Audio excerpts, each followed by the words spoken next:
Assalamualaikum students. I hope all of you will be fine at your homes, but we have to continue our study.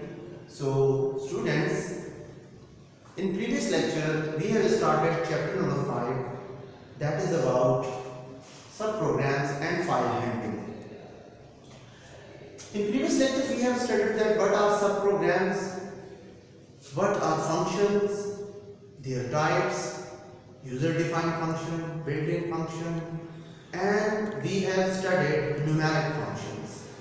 Some of numeric functions we have written, and I have told you their working and output. Okay, today we have to study string functions. So students, first of all I have told you about what is string. String क्या होती है? कोई भी ऐसी input. So students, string means that an input which is in double quotation. ऐसी input जो आप double quotations में stream of characters जो आप double quotations में लेते हैं वो string कहलाती है, ठीक है?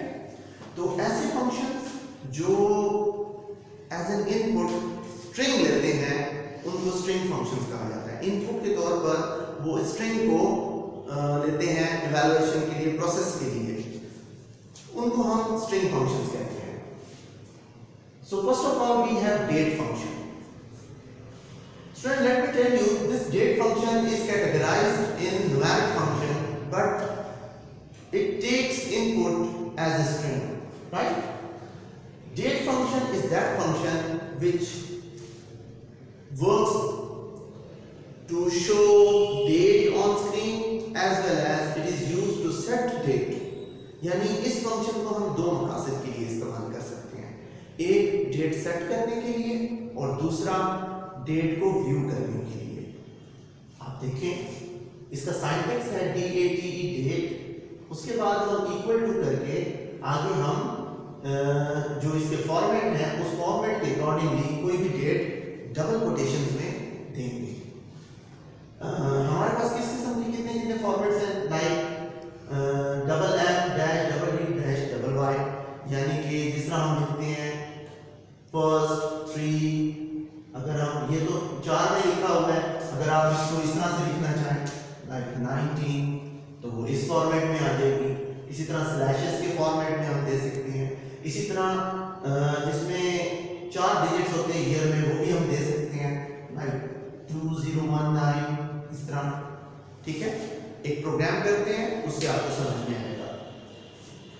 देखिए CLS लाइन नंबर 10 पे हमने लिखा, लाइन नंबर 20 पे डेट $, ये शो करता है कि स्ट्रिंग फंक्शन है, इक्वल टू, आगे हमने डबल कोटेशन में डेट दी 10/05/2009, डेट सेट हो गई। उसके बाद लाइन नंबर 30 में हमने इसी फंक्शन को दोबारा यूटिलाइज किया प्रिंट के साथ, प्रिंट के स्टेटमेंट में, प्रिंट डेट एंड। सबसे पहले स्क्रीन क्लियर होगी, उसके बाद डेट सेट हो चुकी है वो तो हमने इसी दौरान कर दी। अब जब प्रिंट होगी डेट तो यही डेट स्क्रीन पे प्रिंट हो जाएगी, ठीक है? तो इससे साबित हुआ कि एक स्टेटमेंट में हमने इसको डेट सेट की इसी फंक्शन के थ्रू और दूसरी स्टेटमेंट में इसी स्टेटमेंट के थ्रू हमने डेट को व्यू भी किया, ठीक है? So this is date function. Now come to the next function, that is right function. Right function as the name shows right side, यानी किसी भी किस्म की हम स्ट्रिंग दे रहे हैं लेकिन उस स्ट्रिंग में हम अपनी मर्जी से राइट साइड के नंबर ऑफ कैरेक्टर्स अपनी मर्जी से प्रिंट करवाना चाहते हैं तो हम इस फंक्शन को यूज करेंगे। इसका सिंटैक्स क्या है, राइट साइन $, उसके बाद हम स्ट्रिंग देंगे जो भी डबल कोटेशन में देंगे, जो भी हम देना चाहें, स्ट्रिंग भी दे सकते हैं और कोई स्ट्रिंग वेरिएबल भी दे सकते हैं। मतलब ऐसा भी हो सकता है कि किसी स्ट्रिंग को हम किसी स्ट्रिंग वेरिएबल में सेव करवा दें, वो भी हो सकता है, और उस वेरिएबल को इस जगह पर दे दें, और ये भी हो सकता है कि फिर आगे n की जगह पर आप नंबर ऑफ कैरेक्टर दे दें कि राइट साइड से इतने नंबर ऑफ कैरेक्टर्स को प्रिंट करवाना है। CLS, अब हमने वही वाला काम किया, एक वेरिएबल दे दिया, स्ट्रिंग वेरिएबल, और उसमें हमने क्या सेव करवाया, गेट्स प्रिपरेशन, ठीक है, डबल कोटेशन में स्ट्रिंग गेट्स प्रिपरेशन। फिर उसके बाद लाइन नंबर 30 में हम क्या कर रहे हैं, प्रिंट राइट $, आगे हमने ये वाला वेरिएबल दे दिया जिसमें हमने गेट्स प्रिपरेशन सेव करवाना था, और उसके आगे हमने दे दिया 11 फ्रॉम राइट साइड। एंड अब जब इस प्रोग्राम को हम रन करेंगे तो इसकी आउटपुट हमारे पास क्या आएगी। अब आप देखें इस स्ट्रिंग में राइट साइड से आप कैरेक्टर्स काउंट करें, 1 2 3 4 5 6 7 8 9 10 11। तो ये क्या करेगा, इस फंक्शन के थ्रू राइट साइड से 11 कैरेक्टर्स को चूज करेगा और स्क्रीन पे प्रिंट कर देगा। यानी ये जो हमने प्रोग्राम लिखा है इसकी आउटपुट में गेट्स लिखा हुआ नहीं आएगा, जस्ट प्रिपरेशन लिखा हुआ आएगा, क्योंकि हमने राइट में 11 नंबर ऑफ कैरेक्टर्स को मेंशन किया है, ठीक है। Okay, so this function is used to choose the characters, number of characters from right side of the string. Okay. उसके बाद नेक्स्ट फंक्शन है हमारे पास string function, and that is mid function. Mid function जैसा कि नाम से ही जाहिर है, दरमियान, मिड, यानी ये वो फंक्शन है जो किसी भी स्ट्रिंग से ना लेफ्ट से ना राइट से, मिड में से कहीं से भी कोई डाटा अगर हम उठाना चाहते हैं, नंबर ऑफ कैरेक्टर्स हम लेना चाहते हैं, तो हम इस फंक्शन के तहत जो इस फंक्शन को यूटिलाइज करके हम स्क्रीन पे वो प्रिंटिंग करवा सकते हैं, कहीं दरमियान से उठा के। अच्छा, अब इसमें हमें ना दो चीजों की जरूरत होती है, बल्कि तीन। पहले तो स्ट्रिंग की जरूरत होगी जो हम देना चाहते हैं, दूसरे नंबर पर हमें ये भी चाहिए कि किस कैरेक्टर से हमने स्टार्ट लेना है, ज़ाहिर है इन बिटवीन कौन से नंबर ऑफ कैरेक्टर से हमने स्टार्ट लेना है, दूसरी चीज ये हो गई। और तीसरी चीज नंबर ऑफ कैरेक्टर्स कितने हमने पिक करने हैं। तीन चीजें होंगी। पहली चीज फिर से दोहराता हूं कि स्ट्रिंग चाहिए हमें, दूसरी चीज हमें ये चाहिए कि उस स्ट्रिंग में से हमने स्टार्ट कहां से लेना है प्रिंटिंग के लिए या किसी भी काम के लिए, और तीसरे नंबर पर स्टार्टिंग के बाद नंबर ऑफ टोटल कैरेक्टर्स जो हमने प्रिंट करवाने हैं या इस फंक्शन में पिक करने हैं वो कितने होंगे। इसका सिंटैक्स देखें, मिड $, स्ट्रिंग, स्टार्टिंग कैरेक्टर और E for number of characters के टोटल कितने हमने पिक करने हैं। अब हम इसको एक प्रोग्राम में इंप्लीमेंट करते हैं, and then we will understand that how this function will work. CLS for clear screen, मी $, उसके बाद डबल कोटेशन में हमने स्ट्रिंग दे दी आई लव पाकिस्तान, और ये स्ट्रिंग किसमें सेव हो गई है, इस वेरिएबल में सेव हो गई, ठीक हो गया। अच्छा, उसके बाद हम देंगे प्रिंट, इसी फंक्शन को हमने यूटिलाइज किया, यानी प्रिंटिंग स्टेटमेंट में इस फंक्शन को हम यूटिलाइज कर रहे हैं। मिड, ये वाला हमने वेरिएबल दिया, स्ट्रिंग वेरिएबल, उसके बाद हमने दिया 3, स्टार्टिंग वैल्यू 3 और टोटल नंबर ऑफ कैरेक्टर्स 4। अब आप देखिएगा इस स्ट्रिंग में कि स्टार्टिंग वैल्यू कहां पर आ रही है, 1, स्पेस भी एक कैरेक्टर काउंट होता है, ठीक है, स्पेस को आप अलग से नहीं काउंट करेंगे, ये भी एक कैरेक्टर के तौर पे काउंट होगा। 1 2 3, यानी इसका स्टार्टिंग पॉइंट ये L से स्टार्ट होगा, और टोटल नंबर ऑफ कैरेक्टर्स है 4, तो स्टार्टिंग पॉइंट और 1 2 3 4, तो ये स्टार्टिंग पॉइंट ये है और टोटल कैरेक्टर्स 1 2 3 4, तो ये हम क्या स्ट्रिंग में प्रिंट करवाएगा, LOVE, लव, आई लव पाकिस्तान में से हमने चूज किया लव, ठीक है ना, तो that is printed on the screen. तो देखें आप इस पूरी स्ट्रिंग के मिड में से हमने डाटा पिक कर लिया for printing, and program end हो जाएगा, आउटपुट आपके सामने है। ठीक है। Okay, let's come to the next function. Next function is val function. Val mean value and value mean numeric value. ठीक है स्टूडेंट्स, ये जिस तरह मैंने आपको डेट के बारे में बताया कि डेट वो फंक्शन है जो कैटेगराइज तो न्यूमेरिक फंक्शन में होता है लेकिन वो स्ट्रिंग इनपुट लेता है. तो वैल वो फंक्शन है जो कैटेगराइज तो हमारे पास स्ट्रिंग फंक्शंस में हुआ है लेकिन ये पिक जो करेगा ये वैल्यू किसी न्यूमेरिक डाटा को पिक करेगा. जैसे ठीक है, स्ट्रिंग तो हम इसको देंगे लेकिन उस स्ट्रिंग में से ये न्यूमेरिक डाटा को पिक करेगा जस्ट. ठीक है, इसके साथ हम डॉलर साइन वाला फॉर्मेट नहीं लगाते. सॉरी, इसके साथ हम डॉलर साइन वाला फॉर्मेट नहीं लगाते. जस्ट लाइक वैल और सिंपल स्ट्रिंग उसके अंदर हम देते हैं, इसके साथ डॉलर साइन नहीं लगाते. Val string. ओके, CLS हम प्रोग्राम स्टार्ट करते हैं. लाइन नंबर 10 पे CLS प्रिंट वैल. अब देखें डबल कोटेशन में हमने दिया 786. उसके बाद प्रिंट वैल, उसमें हमने अल्फा न्यूमेरिक डाटा दिया. डबल कोटेशन में 10 मॉल रो.